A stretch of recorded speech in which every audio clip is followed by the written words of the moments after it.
Assalamualaikum warahmatullahi wabarakatuh. Perkenalkan, saya Siti Rismanasani dengan akhir NIM 090 dari kelas 1B. Di sini saya akan menjelaskan tentang perencanaan mitigasi bencana gempa bumi.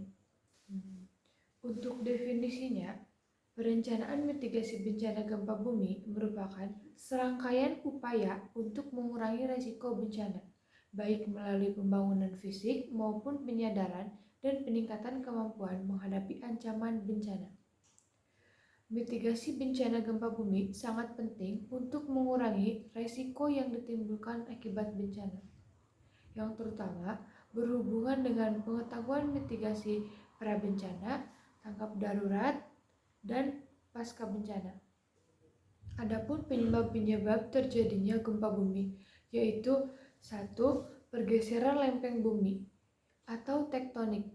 Gerakan lempeng bumi yang bergerak secara mendadak dapat menyebabkan gempa bumi karena pelepasan sejumlah energi yang besar. Yang kedua, ada aktivitas vulkanik atau gunung api.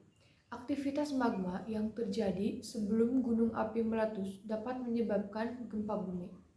Yang ketiga, tumbukan meteor atau asteroid.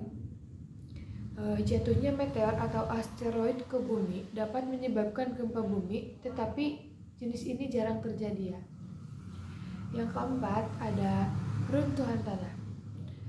Pergerakan geomorfologi secara lokal seperti terjadi runtuhan tanah dapat menyebabkan gempa bumi. Yang kelima, ada aktivitas nuklir. Ledakan nuklir atau palu yang dipukulkan ke permukaan bumi dapat menyebabkan gempa bumi. Dan akibatnya yaitu 1. Kerusakan fisik. Kerusakan fisik yang berupa patah bangunan, hancur jalan raya, dan kehilangan infrastruktur. Yang kedua ada kehilangan kehidupan. Gempa bumi yang kuat dapat menyebabkan kehilangan kehidupan, termasuk manusia dan hewan. Yang ketiga ada pertimbangan ekonomi. Kerusakan ekonomi termasuk harga rendahnya bangunan, hilangnya infrastruktur, dan kerugian ekonomi. Yang keempat ada perubahan lingkungan. Gempa bumi dapat menyebabkan perubahan lingkungan, termasuk perubahan tinggi tanah, hilangnya tanah, dan perubahan jumlah air. Yang kelima ada pengaruh pada kesehatan. Pengaruh pada kesehatan termasuk penyakit yang disebabkan oleh debu, serta kehilangan kesehatan akibat kerusakan infrastruktur. Adapun mitigasinya yaitu mitigasi sebelum terjadi gempa bumi. Yang pertama ada mengenali apa itu gempa bumi, penyebabnya, jenis, dan dampaknya.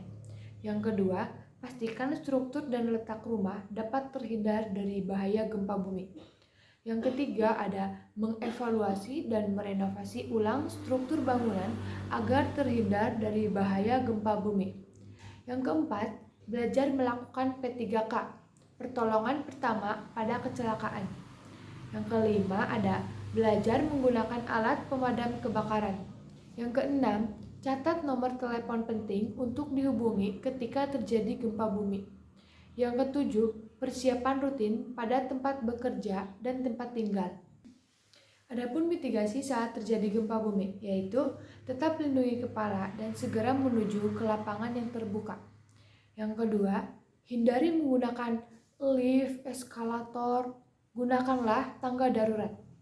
Yang ketiga, kenali bagian bangunan yang memiliki struktur kuat seperti pada sudut bangunan. Dan yang terakhir yaitu mitigasi pasca bencana gempa bumi.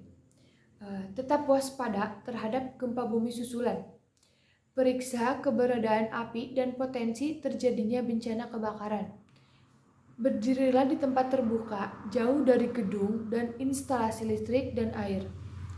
Apabila di luar bangunan dengan tebing di sekeliling, hindari potensi tertimpa bangunan. Nah, ini contohnya ada gempa bumi di Laut Jawa.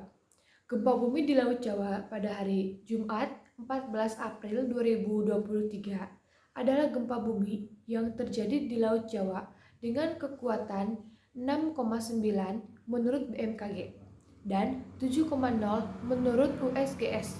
dengan kedalaman 643 km. 4 rumah mengalami kerusakan sedang. Di Tabanan, Bali, seorang anak umur 5 tahun tewas terjatuh karena panik ketika terjadi gempa.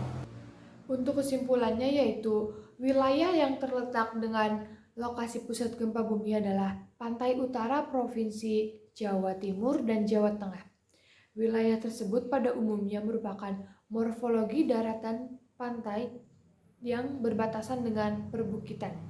Kejadian gempa bumi tersebut tidak menimbulkan tsunami meskipun lokasi pusat gempa bumi terletak di laut, karena tidak mengakibatkan terjadinya deformasi dasar laut yang dapat memicu terjadinya tsunami. Terima kasih, sekian materi yang saya dapat sampaikan. Semoga bermanfaat, kurang lebihnya mohon maaf. Wassalamualaikum warahmatullahi wabarakatuh.